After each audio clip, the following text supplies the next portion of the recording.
오늘 창세기 17장 말씀을 통해서 하나님이 일하실 때라는 제목으로 하나님의 말씀을 나눠보려고 합니다. 우리가 믿음의 이승을 가다 보면 많은 질문들을 하게 되죠. 왜 하나님께서 일한 때 이렇게 행하셨을까? 하나님께서 왜 어떤 때는 나에게 침묵하실까? 간절히 하나님 앞에 나와서 기도하고 하나님을 찾는데도 불구하고 하나님이 침묵하십니다. 또 어떤 때 우리가 하나님의 약속을 받고 약속대로 될 줄을 믿고 기다리고 기도하는데도 불구하고 하나님의 응답이 임하지 않아서 우리가 혼란스럽고 답답할 때가 있죠. 또 어떤 때는 하나님을 조차 살고 있다고 생각하는데 하나님 우리를 사망의 엄침한 골짜기로 인도하십니다. 그 외에도 하나님은 우리가 신앙생활 동안에 우리가 이해하지 못하는 길로 우리를 인도하시고 우리에게 많은 질문들을 던지게 합니다. 왜 하나님께서 우리를 이렇게 인도하실까? 오늘 믿음의 조상 아브라함 삶을 통해서 우리가 가지고 있는 신앙생활의 질문들에 대한 답변을 찾아보기를 소원합니다. 신앙의 여정 가운데 우리가 하나님이 왜 이렇게 인도하시는지 알지 못하면 어두운 가운데 방황할 수 있습니다. 그러나 말씀의 빛을 통해서 왜 이렇게 인도하시는지 알게 될 때 우리는 그 이해하지 못하는 상황 가운데서도 표대를 향하여 달려가는 신앙생활을 살 수 있습니다. 즉 빛 가운데 행할 수 있습니다. 바로 그런 목적으로 오늘 말씀을 통해 우리의 삶 가운데 신앙생활을 하면서 우리가 가지고 있는 질문에 대한 답변을 아브라함의 삶을 통해서 찾아볼 수 있기를 바랍니다. 첫 번째 질문은 이것입니다. 하나님께서는 왜 13년 동안 아브라함에게 침묵하셨습니까? 이 사건을 통해 하나님 우리에게 주시는 메시지가 무엇입니까? 창세기 16장에는 아브라함이 사라의 말을 듣고 인간적인 생각으로 인간적인 방법으로 하나님의 뜻을 이루려고 이스마엘을 낳는 사건이 있죠. 그 16장 16절 마지막 절에 이렇게 끝이 납니다. 16장 16절에 보니까 하갈이 아브라함에게 이스마엘을 낳은 때 아브라함이 86세였더라. 왜 아브라함이 하갈을 통해 이스마엘을 낳은 이 때를 성경에 기록했을까? 모세가 성령의 감동을 때 그 많은 사건들 가운데 왜 이 말씀을 기록했을까? 그리고 17장 1절이 이렇게 이어지는 것이 우연일까? 17장 1절이 이렇게 시작하지 않습니까? 아브라함의 99세 때 여호와께서 아브라함에 나타나서 13년 동안 공백 기간을 했습니다. 13년 동안 하나님이 침묵하시고 이제 마침내 말씀하시는 거죠. 왜 이렇게 하셨을까? 그것은 하나님께서 아브라함에게 내가 너에게 약속하면서 이렇게 이루시겠다고 확증을 주시죠. 15장에 보면 확증을 주십니다. 아브라함이 하나님 믿고 따랐는데 불구하고 자식도 없을 때 하나님이 나타나셔가지고 아브라함아 너의 후손이 이렇게 많을 것이야 라고 다시 하늘의 별들을 보여주시면서 아브라함에게 믿음을 주십니다. 그래서 아브라함이 그것을 믿음으로 의롭 땅을 받았죠. 그리고 하나님께서 이 땅을 너와 너의 후손에 주리라 라고 말했을 때 하나님께서 이것을 행할 것은 내가 어떻게 하겠습니까? 확정을 주십시오 라고 말했을 때 두 가지 확정을 주시죠. 그 당시의 방법대로 짐승을 쪼개게 하시고 하나님이 친히 그 짐승사를 지나가심으로 내가 이렇게 너와 약속한 것을 이루겠다고 확정해 주시고 무엇보다도 아직도 자식 한 명 없는 아브라함을 통해 태어날 이스라엘 민족에 대한 미래를 말씀해 주십니다. 이보다 더 큰 확증을 듣겠습니까? 이렇게 하나님이 이렇게 하시겠다고 약속해 주신데 불구하고 아브라함은 하나님을 기다리지 못하고 사라의 말을 듣고 인간적인 방법으로 이스마엘을 낳습니다. 육신을 따라 행할 때 하나님은 근심하십니다. 그리고 우리를 기다리십니다. 우리가 완전히 바닥을 칠 때까지 우리를 기다리시죠. 이런 현상이 어느 시대나 하나님의 백성들이 있었던 걸 알 수 있습니다. 즉 하나님의 백성들이 하나님께 귀를 기울이지 않고 자기 소견에 좋은 대로 내 생각에 좋은 대로 살 때 하나님이 침묵하시는 것을 우리는 사사시대를 통해서 알 수가 있죠. 사사시대의 특징을 사사기는 이렇게 반복해서 말하고 있습니다. 사사시대의 특징이 무엇입니까? 17장 6절에 보니까 사사기 17장 6절에 보니까 이 당시에는 이스라엘에 왕이 없었기 때문에 사람마다 자기 생각에 좋은 대로 하였다. 사람마다 자기 생각에 좋은 대로 하였다. 이것이 사사시대의 특징이죠. 또 사사기 21장 25절을 보면 이 당시에는 이스라엘에 왕이 없으므로 사람마다 자기 생각에 좋은 대로 행하였더라. 이렇게 반복해서 말하고 있습니다. 사사시대의 특징이 뭐죠? 왕이 없는 것처럼 사는 거죠. 하나님 왕이신데 왕이 없는 것처럼 살면서 왕이 없으니까 내가 왕이 되어서 내가 주인이 돼서 내 생각에 좋은 대로 살던 때가 사사시대입니다. 그때는 이스라엘 백성이 하나님의 백성이 아니었습니까? 하나님의 백성이었죠. 사무엘도 바로 사사시대의 사람이죠. 사무엘은 선지자였지만 마지막 사사였습니다. 그때 이렇게 기록하고 있습니다. 사무엘상 3장 1절에 보니까 어린 사무엘이 엘리 밑에서 여호와를 섬기고 있을 당시, 그때가 사사시대인데 당시에는 여호와의 말씀에 듣기가 매우 힘들었고 환상을 보는 일도 거의 없었습니다. 왜요? 그 당시엔 사람들이 하나님의 말씀을 들으려고 하지 않았습니다. 하나님께 기울이지 않고 마치 왕이 없는 것처럼 내가 왕이 되어 산 거죠. 그랬더니 하나님 말씀하지 않으십니다. 하나님이 침묵하시죠. 이것이 오늘날 우리의 상태가 아닌가. 오늘날 하나님께서 초대교회처럼 사도행전의 역사처럼 또 부흥의 시대처럼 그렇게 하나님의 백성들에게 말씀하지 않으시고 침묵하신 이유가 뭘까? 정말 우리가 하나님의 음성에 귀를 기울이고 하나님의 뜻을 행하는 하나님의 백성으로 살고 있는 거죠. 우리가 입으로만 예수를 주라고 고백하는 것이 아니라 정말 이제 남은 생에 살아도 죽어도 주를 위하여 복음을 위하여 하나님 나라의 땅에 임하도록 주의 길을 예비하는 삶을 살고 있는 거죠. 그러면서 하나님의 뜻을 찾기 위하여 초대교회 성도들처럼 금식하며 기도함으로 주님을 섬기고 성령의 인도를 기대하는 삶을 살고 있습니까? 이렇게 물어보는 것입니다. 제게도 동일한 질문을 하는 것입니다. 나의 삶 속에 하나님이 오랫동안 침묵하고 계시지 않습니까? 나는 스스로 하나님의 백성으로 자처하면서도 사실은 범사에 내 생각도 살고 있지는 않습니까? 이렇게 한번 우리가 우리 자신에게 질문해보고 정말 우리가 하나님의 백성으로 하나님의 뜻을 이루고 하나님의 뜻을 원한다면 이제는 주님께 귀를 기울일 줄을 축복합니다. 내가 주님 것처럼 살지 마시고 주님께 물어보시고 주님의 뜻을 이루는 저와 여러분 되기를 주님으로 축복합니다. 하나님께서 이 침묵하실 동안에 아브라함은 그래도 자기는 여전히 하나님의 뜻을 이루고 있다고 생각했을 것입니다. 즉 하나님께서 아브라함에게 내가 너로 큰 민족을 이루게 하겠다라는 약속을 주셨는데 하나님께서 이스마엘을 통해 이룰 줄 알고 그렇게 믿고 살고 있는 겁니다. 여러분 이 말씀을 통해 우리에게 주신 메시지겠죠. 우리가 때로는 내 열심으로 하나님의 뜻을 붙잡고 내 인간적인 방법으로 하나님의 일을 한다고 하고 있으면서 지금 내가 하나님의 뜻을 이루겠다고 착각할 때가 참 많습니다. 교회 안에서 어려움과 다툼과 분쟁이 일어날 때 그냥 아무 생각 없이 교회 왔다 갔다 하는 사람들 통해서는 다툼이 일어나지 않습니다. 뭔가 열심히 하려고 하는 사람들 가운데 다툼이 일어나죠. 목회자와의 갈등, 서로 의견이 일치하지 않는데 이야기를 들어보면 다 주를 위해서 이렇게 하고 싶다는 거예요. 그런데 그렇게 주를 위해서 열심히 뭔가를 하려고 하는데 왜 다툼이라고 분쟁이 일어나죠? 우리가 하나님의 뜻과 내 생각을 구분하지 못하는 것입니다.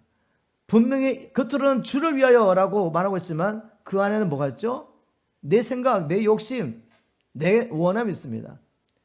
아브라함은 하나님께서 아브라함을 통해 큰 민족을 이루는 진정한 목적을 아직도 깨닫지 못하고 있습니다. 그래서 인간적인 방법이 어떤 방법이든 자손만 생기면 된다고 생각한 거죠. 그렇다면 하나님께서 아브라함을 택하셔서 이렇게 일하시는 이유가 뭐가 있겠습니까? 목적이 무엇입니까 도대체? 그걸 알지 못하니까 이스마엘을 통해서 하나님의 뜻을 자기가 이루겠다고 착각하는 것이죠. 우리가 이런 착각에 빠지지 않기를 주님을 축복합니다. 주의 이름으로 열심을 내면서도 우리는 우리 자신의 내면의 동기를 살펴봐야 됩니다. 내가 주의 이름으로 열심을 내고 있는 일이 진정 주님의 일입니까? 아니면 나의 욕심입니까? 질문해 보십시오. 그 일을 통해 나는 하나님을 더 깊이 알고 있습니까? 하나님께서 우리에게 사명을 주시고 하나님의 비전을 보여주시는 일은 그 일을 통해 하나님을 더 깊이 알기를 원하십니다. 그래야지 우리가 하나님을 믿을 수 있지 않겠습니까? 그리고 믿음으로 우리가 구원을 받지 않겠습니까? 우리가 하나님의 일을 하고 있다면 그 일을 통해 우리가 하나님을 더 깊이 알 뿐만 아니라 또 우리 안에 그리스도의 형상이 이루어집니다. 믿음의 길을 가면서 얼마나 많은 시련과 어려움이 있습니까? 그 가운데 인내하는 믿음을 통해 우리 안에 그리스도의 형상을 이루기 원하시는 것이 하나님께서 우리에게 비전을 주시는 목적이죠.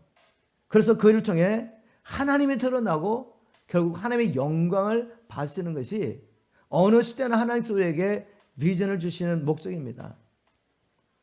우리 아브라함의 삶을 통해서 우리의 자신의 삶을 돌아보면서 내 열심으로 하나님의 그 약속을 내 야망과 결부시켜 가지고 나를 위해서 열심 내면서 마치 하나님의 일을 하는 것처럼 그렇게 착각하지 않기를 주님으로 축복합니다. 자, 두 번째 질문입니다. 하나님은 아브라함에게 후손을 약속하신 후에 왜 100세가 될 때까지 기다렸을까? 이 100세는 그냥 100세가 아니라 더 이상 아브라함도 자식을 기대할 수 없는 나이가 됐다는 것입니다. 그리고 더더욱 사라는 한 번도 평생을 여자였지만 자식을 가져본 적이 없어요. 바로 그런 상태로 이제는 정말 경수가 끝났습니다. 왜 이때까지 기다렸을까? 이 질문에 대한 답변을 하려면 하나님께서 아브라함을 부르신 목적이 무엇인지 우리가 분명히 알아야 합니다. 하나님께서 아브라함을 부르신 것은 아브라함이 여호와 하나님을 잘 섬기면 하나님께서 아브라함을 세상적으로 축복하시고 부욕해 하시고 장수하게 하시기 위해서 그를 부르셨습니까? 만약 그런 목적으로 하나님께서 아브라함 부르시다면 가나안 땅에 우상을 섬기는 가나안 족속과 아브라함의 차이가 무엇입니까? 없지 않습니까? 저와 여러분을 하나님 불러주실 때 예수 잘 믿으면 이 땅에서 형통하고 건강하게 살다가 아무 문제 없이 살다가 천국 가는 것이 주님의 뜻이라면 세상 사람이 우상을 섬기는 것과 우리가 주님을 섬기는 게 무슨 차이 있겠습니까? 하나님이 아브라함을 부르신 목적이 무엇입니까?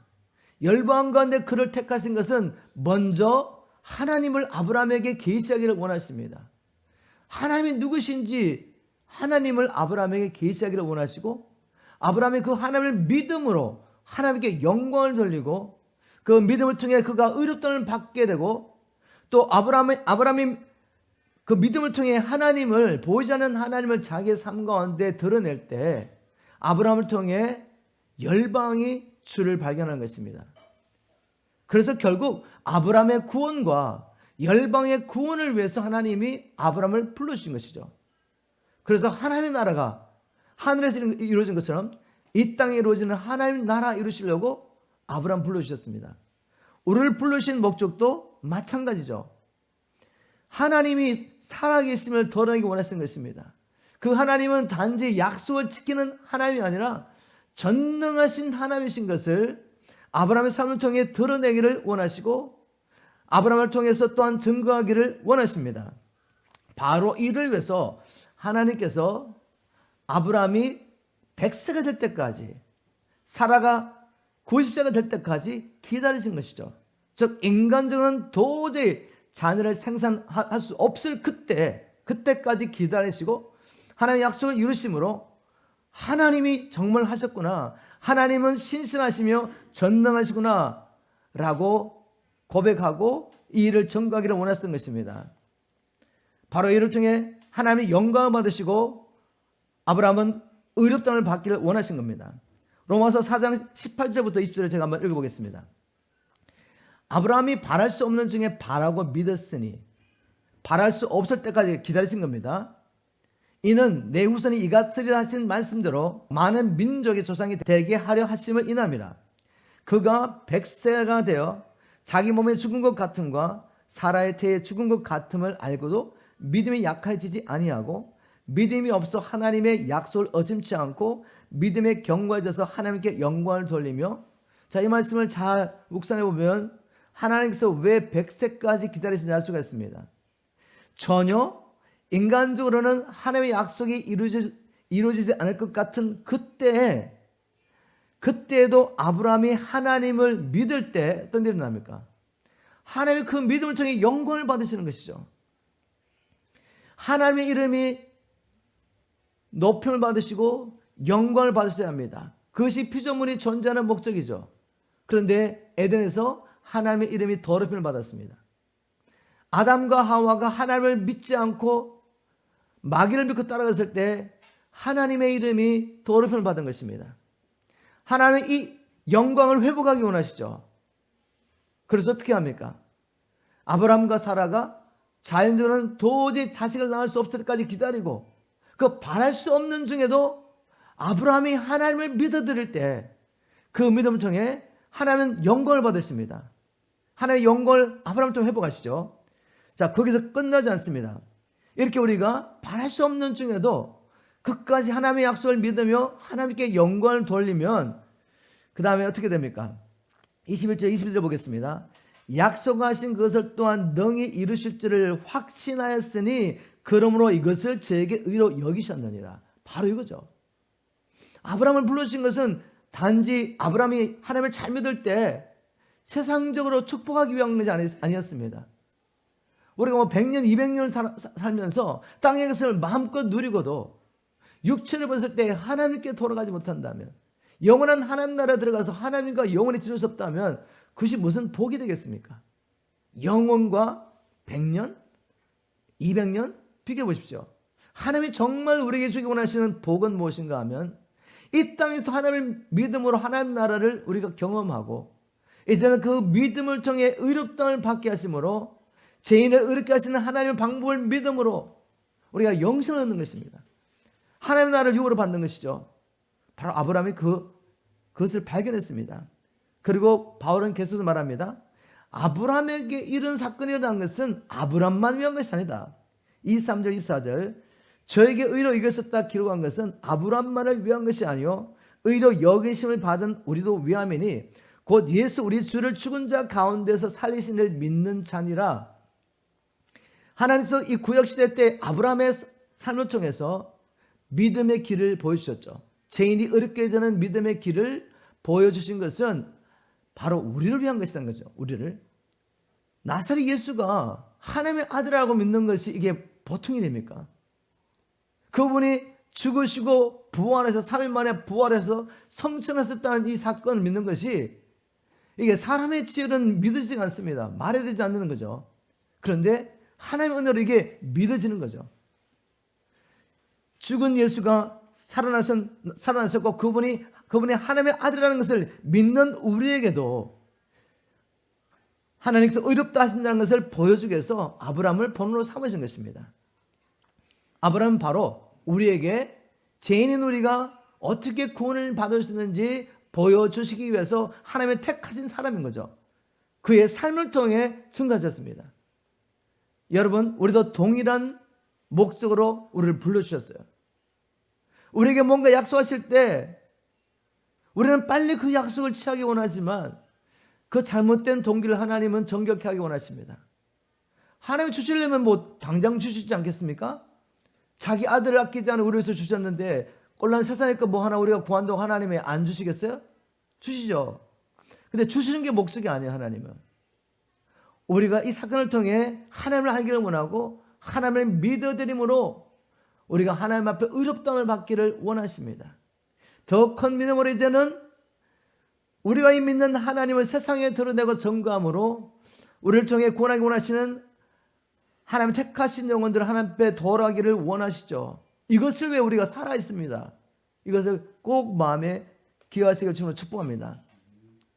만약 하나님의 약속을 받고 오랫동안 기도해왔는데도 아직 응답이 없어 낙심하고 있다면, 이제는 믿음도 사라지고 기도하는 것도 쉽지 않다면 오늘 말씀을 통해서 하나님께서 왜 약속을 주셨는지 꼭 기억하시고 다시 인내하는 믿음으로 하나님의 약속을 붙잡고 구하시기를 간절히 기도합니다. 그 사건을 통해 우리 안에 그리스도의 형상이 이루어지고 우리가 하나님을 더 깊이 경험하고 믿음의 용서가 되어서 이제는 우리의 믿음을 통해 이 세상에 하나님이 아직도 구원하기 원하시는 이 많은 영혼이 있는 이 세상에 우리 삶이 하나님은 살아계시다, 하나님은 사랑이시다, 하나님은 신실하시고 전능하시다, 하나님은 좋으신 하나님이시다, 우리를 위해서 이 땅에뿐만 아니라 오는 세상에서 하나님 나라를 예배하시고 우리를 초청하시는 이 하나님이신 것입니다. 이 하나님을 증거하기를 주님을 축복합니다. 세 번째 질문, 하나님은 아브라함에게 자신을 엘샤다이, 즉 전능의 하나님으로 계시하십니다.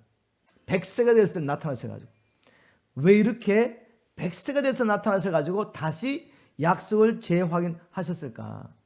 하나님께서 전능하신 하나님이라고 자기를 선포하시고 난 다음에 세 가지 약속을 말씀하십니다. 그 약속들 가운데는 이미 하나님께서 아브라함에 하신 약속도 있고 이번에 처음으로 언급된 말씀도 있죠. 창세기 17장 2절입니다. 내가 내 언약을 나와 너 사이에 세워 너로 심히 번성케 하리니, 이미 창세기 12장 2절에 약속하신 것이죠. 내가 너로 큰 민족을 이루고, 이 말씀을 이제 내가 너와 언약을 맺는데 너로 심히 번성케 하겠다 말씀하십니다. 4절에도 내가 너와 내 언약을 세우리니 너는 열국의 아베가 될지라, 아브라함을 통해 큰 민족을 이루겠다는 약속을 또 하신 것입니다. 6절에도 반복해서 내가 너로 심히 번성케 하리니 나라들이 내게 쫓아 일어나며 열왕이 내게로 쫓아나리라. 왜 이렇게 같은 약속을 반복해서 말씀하시죠? 지금 아브라함은 하나님의 약속하신 이 큰 민족을 이루라는 이 약속에 대해서 별로 믿음이 없습니다. 그리고 더더욱 사라를 통해서 아들을 얻게 될 것이라고는 상상을 하지 못하고 있습니다. 우리가 하나님을 믿는 것처럼 생각하지만 얼마나 우리가 하나님의 말씀을 믿지 않은 삶을 살고 있는지 모릅니다. 하나님은 반복해서 우리에게 말씀하시는 거죠. 제가 여러분에게 반복해서 복음을 선포합니다. 저와 여러분을 하신 하나님의 놀라운 계획을 반복해서 선포합니다. 아는 것 같은데도 잘 몰라요. 하나님이 나는 전능한 하나님이다 라고 말하면, 예, 하나님은 전능하십니다, 우리가 믿는 것 같죠? 아브라함이 믿는 것 같죠? 믿지 않습니다. 나중에 보여드리겠습니다. 그럼에도 불구하고 하나님께서는 자신의 전능한 하나님으로 계시하시고 난 다음에 내가 너를 창대케 하겠다, 너의 후손으로 번성케 하겠다는 약속을 거듭거듭 하십니다. 또 어떤 약속을 하셨습니까? 이제는 너와 너의 후손이 하나님이 되겠다고 더 구체적으로 하나님이 아브라함을 불러주신 목적, 이스라엘 민족을 이 땅에 허락하시는 목적을 말씀하십니다. 17장 7절에 내가 내 언약을 나와 너와 내 대대 후손의 사이에 세워서 영원한 언약을 삼고 너와 내 후손의 하나님이 되리라. 여러분, 이거보다 더 큰 축복의 말씀이 어디 있겠습니까? 여러분, 중심으로 그렇게 믿습니까? 내가 하나님의 백성이 되는 것은, 내가 하나님의 백성이 될 수 있는 것은 내가 누릴 수 있는 어떤 축복보다 더 큰 축복이다, 그렇게 믿을 수 있습니까? 아니면 하나님, 내가 하나님 앞에 가서 11조 생활하고 주일 성수하고 또 교회 봉사하지만 하나님이 나의 하나님 되는 것은 좀 부담스럽습니다. 내 인생이 주님의 뜻대로 움직이는 것은 좀 부담스럽습니다. 아직도 그렇게 생각하고 계십니까? 하나님이 우리의 하나님이 안 되시면 어떻게 되죠? 이 세상 임금이 여전히 우리의 하나님이 됩니다. 여러분, 그걸 원하십니까? 근데 사람들이 그것도 믿지도 않아요. 내가 주인된 살면 내가 하나님이라고 생각하는 거죠. 내가 내 인생을 컨트롤하고 내가 원하는 땅에 이루어가면서 행복할 거라고 착각하는 것입니다. 아닙니다, 여러분. 하늘과 땅을 창조하신 이 하나님이 우리의 하나님이 되지 않으면 우리는 이 세상 신을 하나님으로 섬길 수밖에 없는 것입니다. 여러분, 여호수아처럼 이렇게 고백하게 되기를 주님은 축복합니다. 여호수아가 이스라엘 백성들을 앞에 두고 그도 모든 믿음의 조상들 갔던 그 길을 가야 될 때가 됐습니다. 유언처럼 말하죠. 여호수아 24장 15절에 보면 만일 여호와를 섬기는 것이 너에게 좋지 않게 보이거든 너희 열조가 강 저편에서 섬기던 신이든지 혹 너희의 거하던 땅 아모리 사람의 신이든지 너희 섬길 자를 오늘날 택하라. 도전합니다. 여러분, 누구를 섬기시겠습니까? 하나님을 섬기시겠습니까? 여전히 여러분의 마음에 원하는 것과 세상 사람들이 추구하는 것을 추구하면서 이 세상 신을 섬기겠습니까? 선택하라고 말합니다. 중간지대 없습니다. 중간지대에 있는 것 같습니까? 없습니다, 여러분. 여호수아가 그 가나안 족속 불러놓고 한 이야기가 아니에요, 이게. 이스라엘 백성을 앞에 두고 이야기하는 것입니다. 오늘날 너희는 누구를 섬길 것인지 선택하라.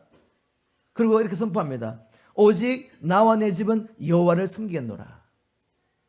저는 선포합니다. 나와 내 집은 영원히 하나님만을 섬기겠습니다.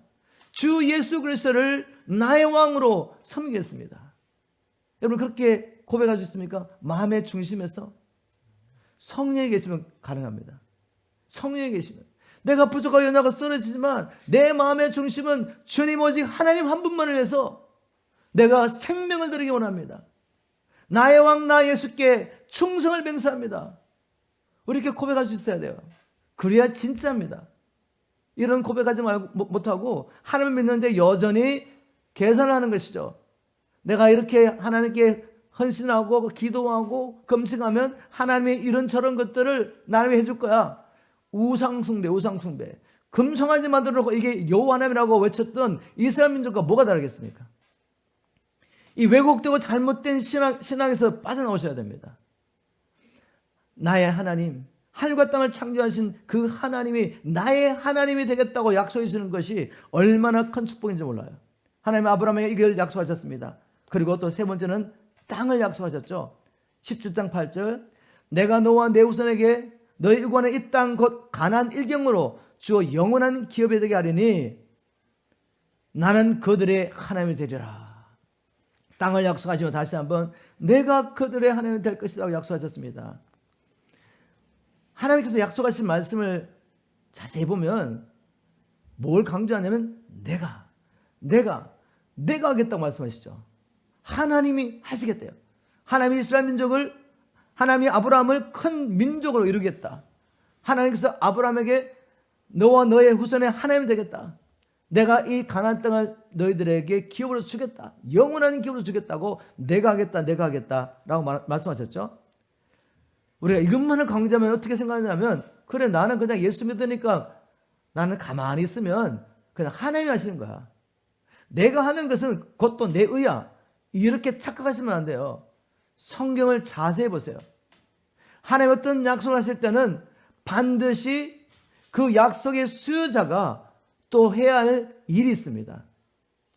그래서 하나님과 하나님의 백성 가운데 언약이 이루어진 것이고 하나님은 하나님 편에서 해야 할 일을 하시죠.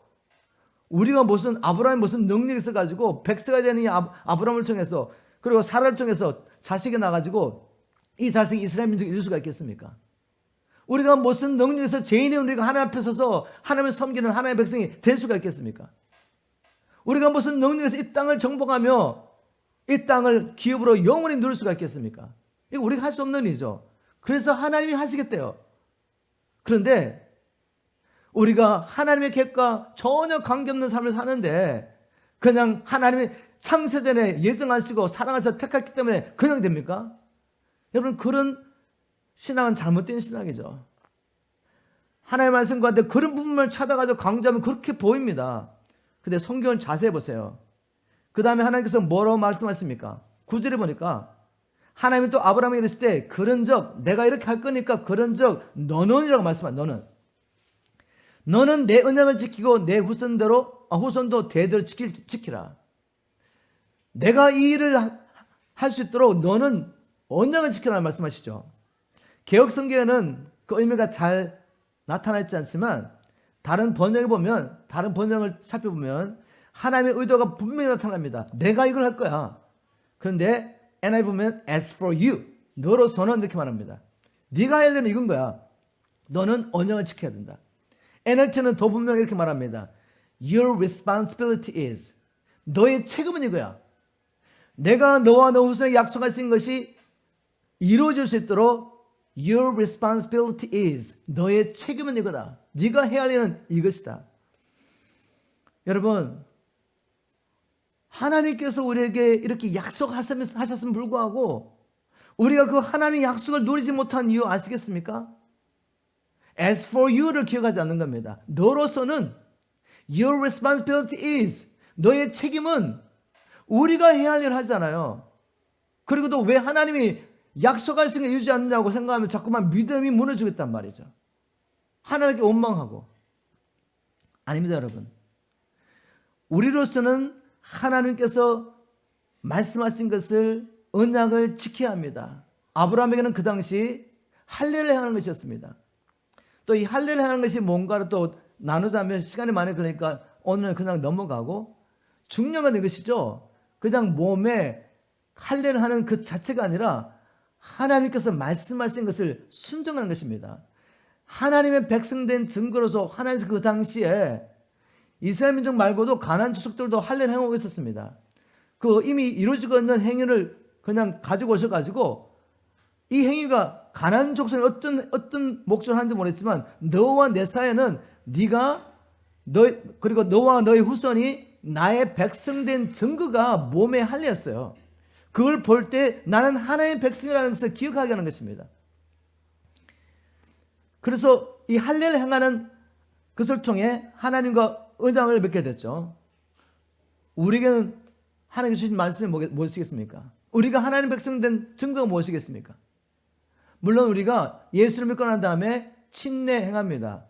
그러나 침례 한번 행했다고 해가지고 나는 나의 의무를 다했고 내 책임을 다했고 이제 하나님은 내게 약속해서 모든 걸 이루어야 됩니까? 아니죠. 우리로서는 하나님의 세 계명에 순종해야 됩니다. 내가 너를 사랑하지 사랑하라는 이 세 계명에 순종하여 사는 것입니다.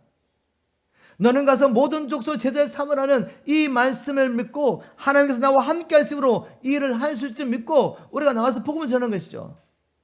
그럴 때 하나님께서 우리와 함께 하시며 우리가 약속하신 것을 이룬다는 거죠. 영원히 거듭나고 예수의 제자로 나는 것이 내 노력과 내 열정으로 되는 일입니까? 성령이 함께하지 않으면 안 되는 일이죠. 그러나 내가 가서 복음도 전하지 않는데 영원히 주님 앞에 돌아오고 하나님의 백성으로 어른할 수 있겠습니까? 우리가 해야 할 일을 하는 것입니다. 이 영적인 원리를 꼭 반드시 기억하기를 주는 축복합니다. 바울은 이렇게 약속했습니다.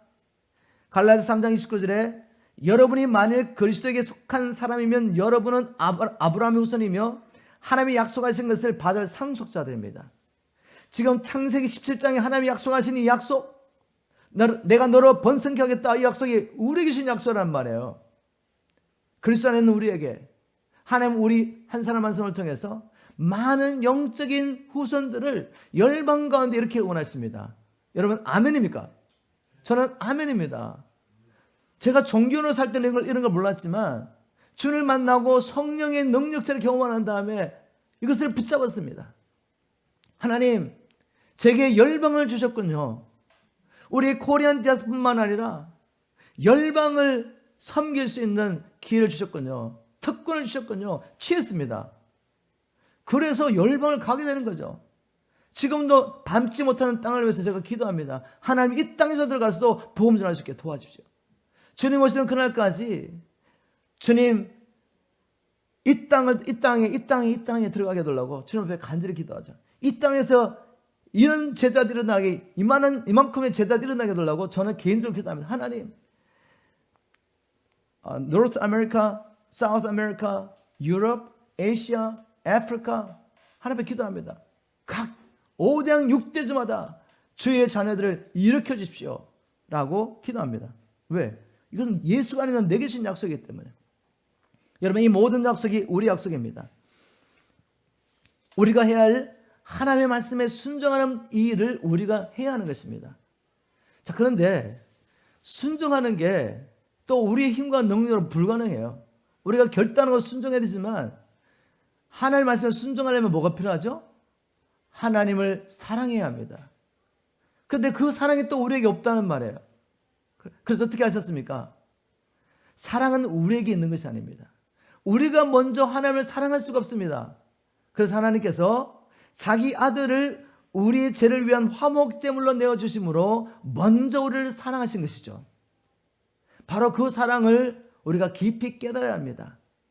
예수 믿고 이 사랑을 깨닫고 복음을 깨닫고 거듭난 것으로 끝나지 마시고 바울이 에베소 교회에서 기도한 것처럼 우리가 우리를 위해서 기도하고 또 여러분들을 위해서 기도하고 열방의 남은 자를 위해서 기도해야 됩니다. 하나님 지식에 넘치는 그리스도의 사랑을 알게 도와주십시오. 하나님의 사랑의 길이와 높이와 깊이와 길이가 어떠함을 깨달아 알게 도와주십시오. 그래서 우리 안에 또 우리 공동체 안에 하나님의 충만하심이 나타나게 도와주십시오. 그래서 우리가 하나님을 사랑함으로 하나님의 계명에 순종하게 도와주십시오. 사명을 감당하며 살게 도와주십시오. 우리 안에 계신 성령을 통해 하나님의 사랑이 우리에게 부음받게 도와주십시오. 이 사랑이 임할 때 어떻게 됩니까? 사도행전 역사를 보십시오. 사도들의 삶을 보십시오. 그렇게 다투가 분쟁하던 사도들이 이제는 복음에서 함께 서로의 등을 봐주면서 함께 고난을 받으면서 함께 복음을 전하면서 함께 순교자의 길을 가지 않습니까? 교회가 주님을 만나고 난 다음에 성령의 능력의 세를 받고 그들 안에는 성령을 통해 하나님의 사랑이 그들 안에 부어지자 모든 소유를 함께 나누면서 자기 것을 자기라고 여긴 자가 없이 함께 하나님의 사랑을 표현하며 살고 있지 않습니까? 이게 인간적으로 가능한 일입니까? 불가능하죠. 하나님의 성령이 우리에게 임해야 합니다. 성령을 통해서 하나님의 사랑이 우리에게 부음받아야 됩니다. 이 사랑이 우리에게 부어지도록 바울이 에베소 교회에서 기도한 것처럼 우리가 하나님 앞에 간절히 기도하는 것입니다. 기도하는데 이런 말씀을 들을 때마다 한번 기도가 끝나는 것이 아니라 하나님께서 응답하실 때까지 강청하는 기도를 해야 합니다. 예수님께서 제자들에게 기도를 가르치는 사건이 누가복음 11장에 기록되어 있죠. 누가복음 11장에 보면 이런 약속이 또 있습니다. 11장 13절에 너희는 악할지라도 너희 자녀에게 좋은 것을 줄 줄 알거든 하물며 하늘에 계신 천부께서 구하는 자에게 성령을 주지 않겠느냐 이 약속하시죠. 구하는 자에게 성령을 주시겠다 약속하셨습니다. 그런데 그 앞에 무슨 이야기가 있죠? 예수님께서 제자들에게 이렇게 말합니다. 비유를 들어서. 어떤 비유죠? 강청하는 기도를 하라. 기도를 할 때는 약속을 받기까지 끈질기게 포기하지 말고 기도하라는 이 교훈을 주시면서 친구가 집에 찾아왔는데 떡이 없어요. 밤늦게 찾아왔습니다. 그래서 이웃집 친구에게 떡을 빌리러 갔습니다. 그런데 이미 자고 있어서 문을 열어줄 수가 없어요.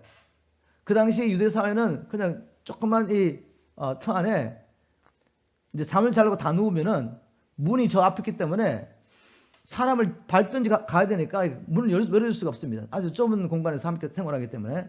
그래서 이미 우리는 다 누워서 잘 준비를 하고 있기 때문에 친구요, 지금 떡을 줄 수가 없어 이렇게 거절했습니다. 그런데 떡을 구하러 온 친구 어떻게 합니까? 포기하지 않고 계속 문을 두드리는 거죠. 그래서 하는 말이 뭐죠? 내가 친구됨을 인해서 네게 떡을 주는 게 아니라 너의 강청함을 위해서 떡을 준다고 말하죠. 그리고 이 비유를 통해 주님 뭘 알려주셨습니까? 이렇게 약속을 받기까지 구하는 자의 성령을 주시는 것이 하나님의 뜻이지만 한두 번 기도하고 포기하지 말라는 것이죠. 이 성령의 능력세를 받지 않으면 하나님을 사랑할 수도 없고 하나님의 말씀에 순종할 수도 없고 복음을 전하며 정인의 삶을 살 수도 없기 때문에 믿는 우리는 약속하신 이 성령의 능력 세례에 받기까지 하나님 앞에 강청한 기도를 해야 합니다. 누가복음 18장에도 항상 기도하고 낙심하지 말라고 하시면서 불의한 재판관과 과부의 비유를 말씀하시면서 우리 주님께서 기도를 가르쳐 주시면서 강청하는 기도, 끈질기게 약속을 받기까지 기도하는 기도를 얼마나 많이 가르쳐 주셨습니까? 엘리야의 기도를 통해 우리가 또 배울 수 있는 것도 약속을 받았지만 그 약속 이루기까지 엘리야가 포기하지 않고 7번 기도하지 않습니까? 우리에게 이런 간절함이 없다는 것이죠. 우리에게 이런 끈질김이 없어요. 왜? 이 능력세를 받지 않으면 정인의 삶을 살 수 없다는 이 말씀이 아직 믿어지지 않기 때문에. 내 안에 계신 성령을 통하여 하나님의 사랑이 내게 부음받지 않으면 나는 결코 하나님의 말씀에 순종할 수 없다는 것을 알지 못하기 때문에. 입으로는 믿는다고 말하지만 삶이 따라가지 않을 때, 여전히 내가 주인 되어 살 때 하나님께서 마지막 날 내가 너를 모른다고 한다는 것을 믿지 않는 것입니다. 여러분, 우리가 정신을 차리게 될 주님을 축복합니다. 그래서 우리 계신 사명을 다 감당하며 설 수 있도록 간절히 하나님께 능력세를 구하기를 주님을 축복합니다. 자, 네 번째 또 질문을 해보겠습니다. 하나님은 아브라함의 이름을 그 노년이 됐을 때 또 아브라함을 아브라함이라고 사라를 사라라고 이름을 바꿔줬습니다. 아니, 청년의 때 이름 바꾸는 게 쉽지 않은데 이제 노년 때가 되는데 이름을 바꿀 필요가 뭐가 있겠습니까? 근데 하나님 쓸데없는 일을 하시지 않겠죠. 왜 그렇게 하셨을까? 먼저 성경 말씀 읽겠습니다. 하나님께서 먼저 아브라함에 이렇게 말씀하십니다. 5절에 이제 우리는 네 이름을 아브라함이라 하지 아니하고 아브라함이라고 하리니 이는 내가 너로 열국의 아비가 되게 함이니라 라고 말씀하십니다. 그리고 15절에도 하나님 또 아브라함에게 이르시되 내 아내 사례는 이름을 사례라 하지 말고 그 이름을 사라라 하라. 내가 그에게 복을 주어 그로 내게 아들을 낳아주게 하며 내가 그에게 복을 주어 그로 열국의 어미가 되게 하리니 민족의 열왕이 그에게 나리라. 하나님이 이름을 바꾸라고 말씀하세요. 여러분, 이름을 바꾸는 이 일을 하나님 하라고 하신 이유가 뭘까? 아브라함과 사라에게 믿음을 심어주기 위한 것입니다.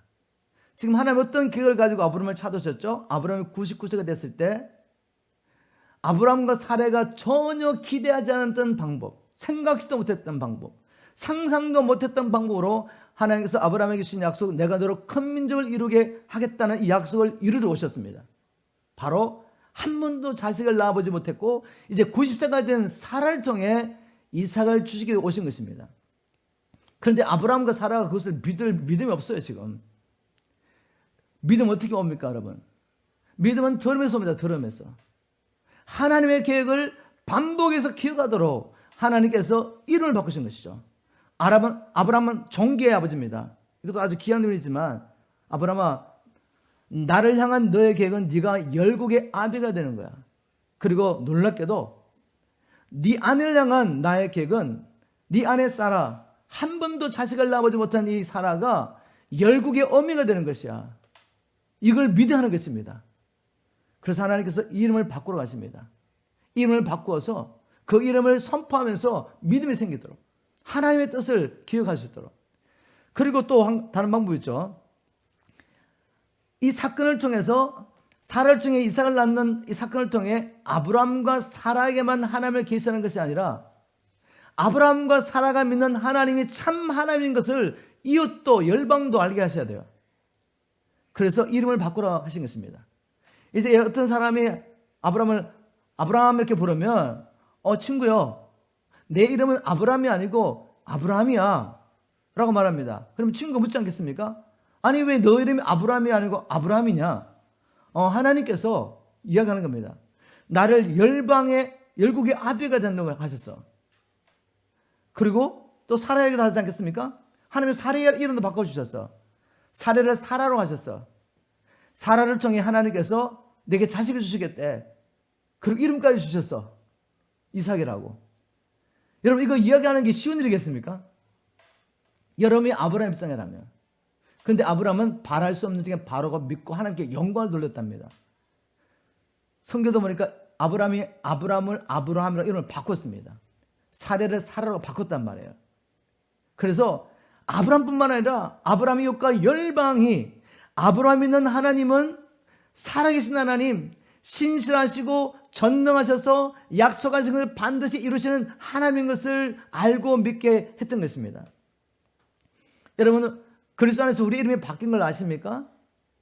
우리는 예전에 사단의 자식이었죠. 이 세상 임금의 노예였습니다. 그런 우리가 십자가를 통하여 예수 그리스도 안에서 어떻게 이름이 바뀌었습니까? 하나님의 자녀라고 바뀌었죠. 우리 이름이 그리스도로 바뀌었습니다. 여러분, 이렇게 고백할 수 있습니까? 옛날 세상 친구들이 여러분 만나가지고 우리 같이 한번 모이자고 모여서 또 옛날처럼 술 파티를 하고 담배를 피우고 이런 모임 막 이루어지겠습니다.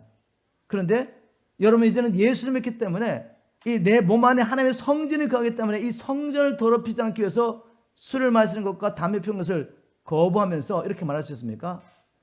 나는 이제 크리스찬이야. 예전에 너희가 알던 내가 아니야. 나는 예전에 교회 다녔지만 종교했지만 나는 이제 진짜 하나님을 만났어. 나는 그리스도인이야. 나의 이름이 바뀌었어라고 말할 수 있겠습니까? 저는 주님을 만나기 전에도 어려서부터 교회 생활을 열심히 했습니다. 그렇지만 종교했습니다. 저는 친구를 좋아하기 때문에 친구들이 정말 많았습니다. 엄마하는 친구들도 많았고 친구들이 굉장히 많았는데, 제가 예수를 믿고 난 다음에 그 사람들은 다 교회를 다녔던 종교인이죠. 예수를 만나고 난 다음에 제가 제 친구들에게 편지를 쓰기 시작했습니다. 내가 주님을 이렇게 만났다고. 나는 진정 거듭난 그리스도인이 됐다고. 내가 이름이 바뀐 것을 선포한 것입니다. 저는 지금도 하나님께서 기억나는 친구들이 있어가지고, 하나님, 이 친구도 꼭 만날 수 있게 해주십시오. 그들이 끊어버렸기 때문에 저는 그들 연락할 수가 없습니다. 가끔 인터넷에 가서 이름을 치면서 혹시 이 친구를 발견할 수 있을까 막 찾아봐요. 아직은 찾지 못했어요. 그렇지만 하나님이 기억나게 하시고 기도하겠습니다. 언젠가는 그 형제를 만나서 내가 왜 예수를 믿게 되는지를 알려줄 겁니다. 나는 자신이 바뀐 것을 옛 친구들에게, 예전에 여러분을 알고 있던, 나를 알고 있던 이웃에게 당당하게 말할 수 있습니까? 예전에 친구들과 함께 술을 마시며 담배를 피웠지만 이제는 친구들에게 나는 그리스도인이 됐기 때문에 술과 담배를 더 이상 하지 않는다고 당당하게 말할 수 있습니까? 여러분, 우리가 이렇게 당당하게 나의 이름이 바뀐 것을, 내가 그리스도인 것을 세상의 이웃들에게 선포하게 되기를 주님을 축복합니다. 마지막 질문은 이것입니다. 하나님께서 아브라함에게 내가 사라를 통해 네게 아들을 주겠다고 약속했을 때 아브라함이 어떻게 반응을 보였냐면, 내가 그에게 복을 주어 그로 내게 아들을 낳아주게 하며 내가 그에게 복을 주어 그로 열국의 어미가 되게 하리니 민족이 열왕이 거기에서 나리라 라고 말했습니다. 사라를 통해 민족의 열왕이 거기가 나리라는 말씀하셨을 때 아브라함이 엎드려 웃으며 심중에, 마음속에 말한 거죠. 100세가 된 사람이 어찌 자식을 낳을까? 사라는 90세니 어찌 생산하리요? 마음속에 생각한 거죠. 하나님이 그걸 아시죠? 그러면서 아브라함이 이제 입으로 고백하는 말이 뭔가 하면, 하나님, 이스마엘이나 하나님 앞에 살게 도와주십시오. 이 말이 뭔가 하면, 시험을 쓴 게 보니까 이스마엘이나 하나님의 복을 받으며 오래 살았으면 좋겠습니다, 이렇게 말한 겁니다. 다시 말해서 하나님이 17장에 자기를 드러내시면서 전능히 하나님을 말씀하셨죠. 그리고 내가 전능하기 때문에 너와 약속한 이런 것들을 이루겠다. 그리고 너로 번성케 하는 이 약속을 사라를 통해 하기 위해서 아들을 주겠다고 말했는데, 아브라함이 전능히 하나님으로 믿었습니까? 안 믿었습니까? 믿은 것 같은데 안 믿었죠? 아브라함은 전능히 하나님으로 말하면서 내가 너로 번성케 하라고 했을 때 무슨 생각하고 있었죠? 하나님의 말씀을 듣고 자기 경험과 제한된 지식을 해석합니다. 이거 잘 들으세요. 아브라함은 하나님의 말씀을 듣고 하나님의 전능한 하나님이야 받아들였습니다. 그리고 이 전능한 하나님이 자기를 번성케 하겠다는 약속을 받아들였습니다. 그런데 해석 어떻게 하죠? 사라를 통해 아들을 주셔서 그 아들을 통해 번성케 하겠다는 생각한 게 아니라 이스마엘을 통해 할 거라고 생각한 것입니다. 전능 하나님 맞지만 내 방법도 이렇게 할 거라는 거죠. 말씀을 잘못 해석한 거잖아요. 우리가 이렇게 성경 볼 때 얼마나 많습니까? 여러분, 우리가 하나님의 말씀을 하나님의 의도를 따라 해석을 적용하는 건 너무나 중요합니다. 하나님께서 이런 약속을 하실 때 이 약속의 성취됨을 통해서 나는 하나님을 더 깊이 알고, 그리고 내가 아는 하나님을 열방에 선포하게 하시려고 약속을 하시는 것입니다. 그걸 생각하면서 성경을 보라는 거죠. 성경에는 두 가지 열쇠, 제가 종종 여러분 드리는 말씀 꼭 마음에 새기십시오. 하나님의 말씀은 이 열쇠를 풀어야지 우리가 외고 가지 않는다. 그리고 다른 사람이 복음을 외고해서 우리에게 알려줄 때 우리가 분별할 수 있다. 뭐로 해석해야 됩니까? 하나님이 모든 말씀을 왜 주셨습니까? 예수 그리스도를 통해서 우리를 구원하시고 하나님 나라 이루어가기 위해서 주신 것입니다. 내가 이 말씀 이렇게 해석을 적용하면은 나의 구원과 내 이웃의 구원에게 어떤 적이 있을까? 나와 내 이웃의 구원을 위해서 하나님께서 이 말씀을 왜 주셨을까? 이런 시각을 가지고 보는 것입니다. 두 번째 에서는 무엇입니까? 하나님의 모든 말씀을 요약하면, 신구약 모든 말씀을 요약하면 하나님 사랑, 이웃 사랑이죠. 나를 부인하고 하나님을 사랑하고 이웃 사랑하는 방법을 보여주신 겁니다. 내가 이 말씀을 이렇게 적용을 해석하면은 어떻게 나를 부인할 수 있으며 하나님을 사랑하고 이웃을 사랑할 수 있을까? 이렇게 성경을 풀면 하나님의 의도를 따라 풀 수 있습니다. 그리고 성경 구절 하나 가지고 자기 고집으로 어떤 교리를 만들어가 주장하지 않는단 말입니다. 그걸 따르면 결과적으로 하나님도 사랑하지 않고 이웃도 사랑하지 않고 자기만 사랑해야 되는데, 그것을 따라가면 여전히 마귀의 권세를 종노라고 했는데도 불구하고 그것이 은혜요, 하나님의 은혜라고, 그것이 참봄이라고 믿는 사람들이 얼마나 많습니까? 여러분, 깨어나시길 주면 축복합니다. 하나님, 오늘 이 아브라함의 삶을 통해서 우리가 신앙의 여정을 가면서 가져가는 많은 질문에 대한 답을 저는 주고 있다고 생각합니다.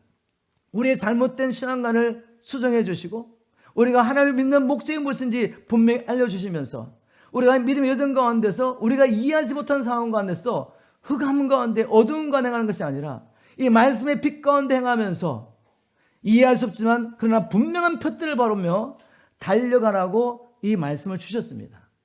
이 말씀을 마음에 새기면서 지금 여러분이 어느 순간에 있든지 간에 하나님 앞에 나오시고 주님을 축복합니다. 그리고 주님 앞에 간절히 기도하십시오. 무엇보다도 주님, 내 안에 계신 성령을 통해 하나님의 사랑을 내게 부어 주시옵소서. 하나님 내가 능력세를 받지 않고는 하나님의 계명도 하나님의 사명도 감당할 수 없음을 고백합니다. 하나님 내가 생각에는 하나님이 침묵하시고 아무 일도 일어나고 있는 것 같지 않지만 하나님은 지금도 하나님의 영광을 위해서 나의 구원과 이웃의 구원에서 일하고 계신 믿습니다. 주님 내게 믿음을 주시고 끝까지 길을 갈 수 있게 도와주십시오. 오늘 이렇게 기도하는 여러분들에게 하나님께서 성령의 능력으로 부어주시기를 간절히 기도합니다.